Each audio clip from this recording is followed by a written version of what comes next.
So, King of the South, there's been conversations about this for years and years, but from my personal experience of me listening to music, I think undoubtedly it has to be T.I.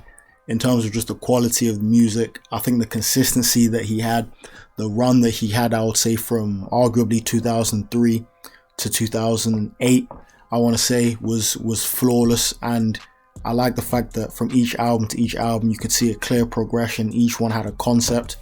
I just really like the idea and the way that he progressed his career. And I like the fact that, just like Lil Wayne, how Lil Wayne said that he was the best rapper alive, he said it, and then it took him saying it and him putting that work behind it for people to believe it. T.I. once said he was king of the South, and then he put that work behind it, and then eventually people had to kind of just give that up to him. But he's a really interesting character, man, because he's had such a long career for over 20 years and he still kept that relevance. And if we look at his career, he's had a lot of setbacks, going in and out of jail at the height of his career, and he's still been able to come back and still be relevant, not only in rap but also in this politics game. And what's interesting is that despite the music that he released originally, he's got this eloquence in the way that he speaks, and we can see that he's very intelligent. So I think being able to balance that, as well as doing his reality TV show, doing all of his films, and then also still releasing albums and still doing work in Congress and in politics, we can see that he clearly balances a lot. So I think delving into the mind of someone like that to see what gems he used to get that success and maintain it will be super useful. In this clip, we got T.I. talking about the skills and determination it took to build his empire. Man, it took execution, time after time after time, you know what I'm saying? Proper execution in many different areas. And consistency. It took resilience. And, you know, you just have to show up and show out so often. Right on. Time after time. You got to wake up and you got to drive. You got to be driven to go get something done now. You know what I'm saying? And I mean, for real, and it's a gamble sometimes. You got to really, you got to be forward thinking, ahead of the curve when it comes time to make certain decisions. And you got to be willing to stand on your beliefs. Because a lot of times you're the only one who can see it. You dig? And other people, they don't see it really, but you got to really believe in what you got inside of you that's telling you and driving you to a certain goal for something. I can dig. So here in this clip, T.I. has basically summed up all of the things that need to be culminated to be successful, and he kind of went through a lot of points. First of all, just being that hard work and that consistency.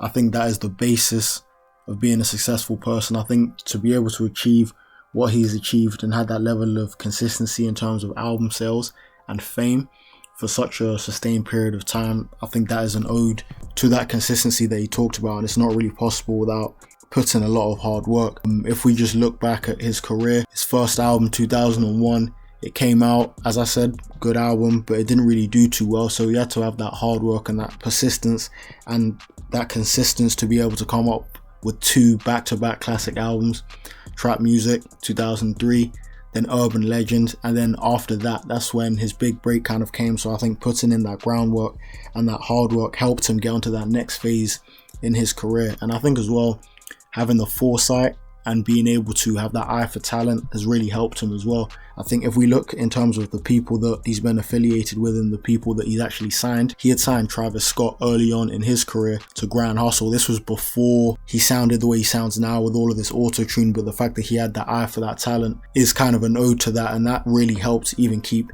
T.I. relevant himself, as well as also signing Iggy as well. I think seeing that was quite major, because at that point, before she started putting out some of her big singles, she wasn't really the most kind of popular person, the most skilled, but he managed to see a talent and he managed to cultivate that. So I think that's helped him. So we've got this next clip where T.I. is talking about not making excuses. 9 years old. 9 years old. And I'm from Atlanta. So at the time when I was rapping, there wasn't no other rappers in Atlanta. And I heard every excuse why I couldn't be a rapper. I heard every excuse why I couldn't be famous. Everything from, you can't rap, you too skinny. You know, everything from, don't nobody from the South make it big and go platinum. I heard all these things, a whole bunch of excuses, a whole bunch of reasons why I should not believe that I could make it. But my belief overcame their doubt because I believed in myself. And if I can do it, whatever it is that I have done, you can do it better. All of you. You have just as much opportunity as I had. You have just as much intelligence as I had. The thing that you have that I didn't have, I think, is someone like me telling you right now that you can do it, that it's possible. What you have that I didn't have is an example. You can look at me and lots of other people now as an example. Man, I really love this one because I think in general, in the current day society, not even just the current society, in general, since humanity, people have always been making excuses. I think it's got to the point where people make excuses to make themselves feel better about them not accomplishing their goals.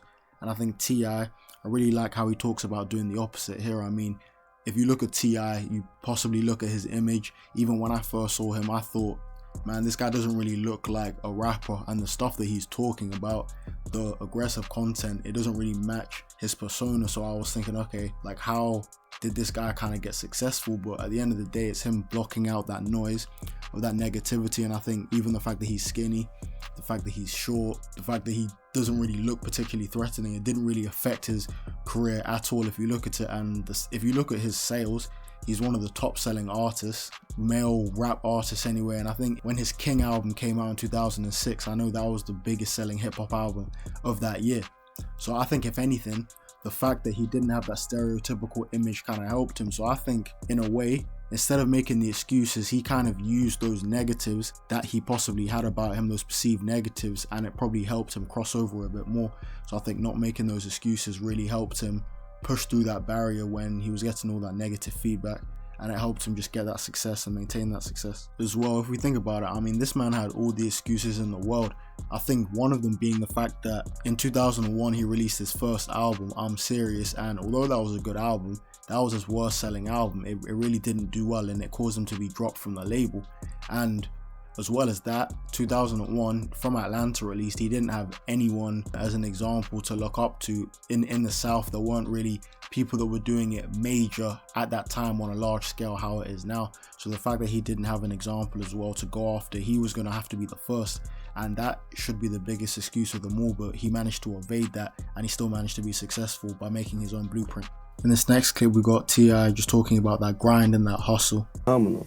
You know, like a lot of hard work paying off, you know. We've been working hard forever, you know.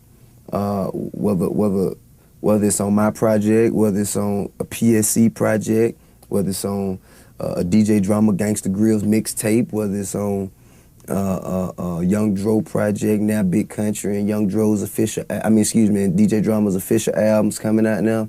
We've been working hard forever. You know what I'm saying? Like, we be busting our ass. Like, you know what I'm saying? Like, I done had so many sleepless nights going from the set of ATL to the studio, back to the set of ATL, to the plane to do a show, back to the crib, to the studio, you know what I'm saying? In and out of meetings, to a photo shoot, to an interview with you, to, you know what I'm saying? We've been doing that forever. And now this is just it's just a small token, you know what I'm saying? Hard work beats talent when talent doesn't work hard. They've been saying this to me for years, and it's true. T.I. is a living testament to that, man. If we think about just the grind that this man's put in, he's been rapping from the age of 9. So from the age of 9 till T.I. versus T.I.P., till King album, till Paper Trail album, that was so many years of his life that he'd been rapping up to that point just to get the success that he's got. And I think it kind of begs the question, I mean, are we willing to put in that hard work that we need to do to achieve our dreams? I mean, that interview that I just got was from the T.I. versus T.I.P. album. So this was after he released King, which at the time, King was the biggest selling album of 2006. And he's still doing sleepless nights in the studio. He's still working on Young Dro's project. He's still working with DJ Drama so that he can make that next project even better than the one before. And I think considering that this was pretty much the peak of his career, more or less, Whatever You Like had blown up. T.I. vs. T.I.P. concept album, one of the most anticipated albums of '07. I think the fact that he was in his peak and he was still working at his hardest just shows that he really had that chokehold, that grip on that success and that fame, and he didn't want to let it go. And I think that willingness to just work is what would have kept him successful, as well as get that success as well. I mean, you're crazy, and I think it's just a lesson to us as well. We see, I'd say 80% of rappers and also people in life, when they get to their peak and when they get that success that they dreamed of, normally they'll just stop or they'll just not work as hard. But he did the exact opposite. He doubled down and he was working even harder. And then we got another great album with T.I. vs. T.I.P. And then the following year, 2008, we got Paper Trail, which in my opinion is his best album. That was the one with all of the hits, Billboard success. It's his highest selling album. So it's just a culmination of all that work that he put in, and need to put in that hard work. That's the key to all of the success.